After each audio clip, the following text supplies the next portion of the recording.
ये जो corona virus हमें लगा है दुनिया में, मतलब है किसी को भी इसके बारे में पूरी मालूमात नहीं है और ये मालूमात जो हैं ये एक्सपीरियंस से इवॉल्व कर रही हैं। तो पहला इफ़ेक्ट तो मेडिकल वर्ल्ड में वो कि बिल्कुल सब चीज़ें जो है हमारी वो बंद हो गई एब्सोल्युटली, बिकॉज पता नहीं था।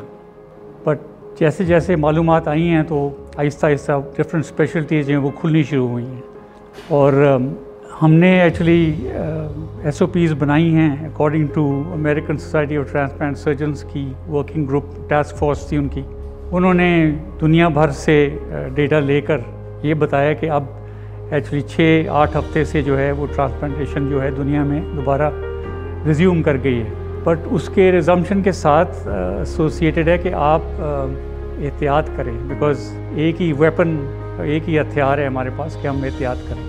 तो हमने ये बड़े डिटेल्ड SOPs बनाए हैं जिसमें कि आपको एनवायरनमेंट, मतलब है कि जो आपकी जगह है जहाँ पे आपके मरीज़ हाउस होंगे उसका, आपके स्टाफ का, आपके ऑपरेटिंग एरियाज़ का, क्लिनिकल एरियाज़ का बड़ा सख्ती से ख्याल रखा गया है। और उनमें मैं कुछ आपको बताता हूँ जो मेन चीज़ है उसमें ये है कि आपको स्टाफ के बारे में, सारा स्टाफ जो उस एरिया में इन्वॉल्व होगा वो कोविड फ्री होगा, उनका कोरोना का टेस्ट होगा, PCR नेगेटिव होंगे, फिर वो अंदर जा पाएंगे। एंट्री और एग्जिट उस वार्ड से जो है, एंट्री स्पेशली जो है वो आपको टेम्परेचर स्क्रीनिंग होगी और अगर आप नेगेटिव होंगे तो फिर ही आप अंदर जाएंगे।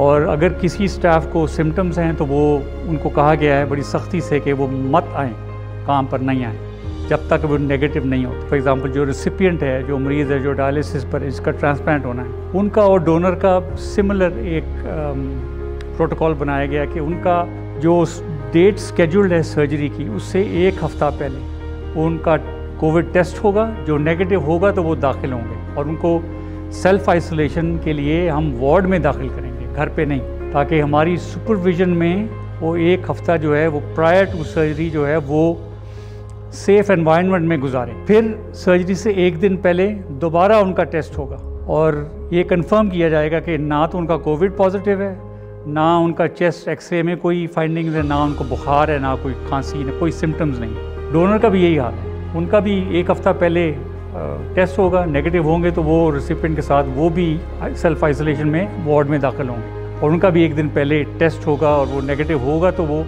प्रोसीजर आगे जाएगा।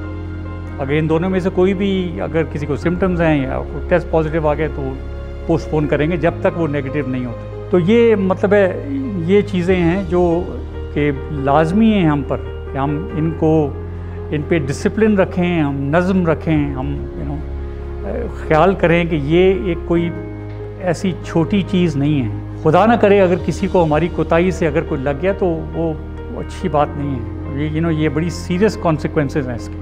हमने तो अपनी तरफ से जहाँ तक हो सके हमने बड़ी रिगरसली और बड़ा डिटेल्ड SOPs बनाए हैं और हर एक को ताकीद भी की है कि आप ये इसको फॉलो करें, डिसिप्लिन रखें, नज़म रखें। और ये सारा जो सिलसिला है वो इसलिए है ताकि हम कम से कम नुकसान के साथ लोगों को अच्छी आउटकम्स ला सकें और ये ट्रांसप्लांटेशन पाकिस्तान में रिज्यूम कर सकें। और दूसरा एक और बात मैं कह रहा हूँ कि काउंसलिंग जो है मरीज़ों की, उनको ताकीद की गई है, उनको समझाया गया है कोविड क्या है, जो भी हमें मालूमात हैं उनके हमने प्रिंटेड मटेरियल हमने सब उनको समझाया है, डायलॉग हुआ है, मीटिंग्स हुई हैं फैमिली के साथ, मरीज़ों के साथ, सबको समझाया है। और ये दोबारा ये जब पेशेंट्स दाखिल होंगे इनको दोबारा फिर इनसे ये इसके बारे में बातचीत होगी ताकि इनको कोई सारी इन्फॉर्मेशन जो हमें पता है वो उनको भी अवेलेबल होनी चाहिए ताकि उनको भी समझ आए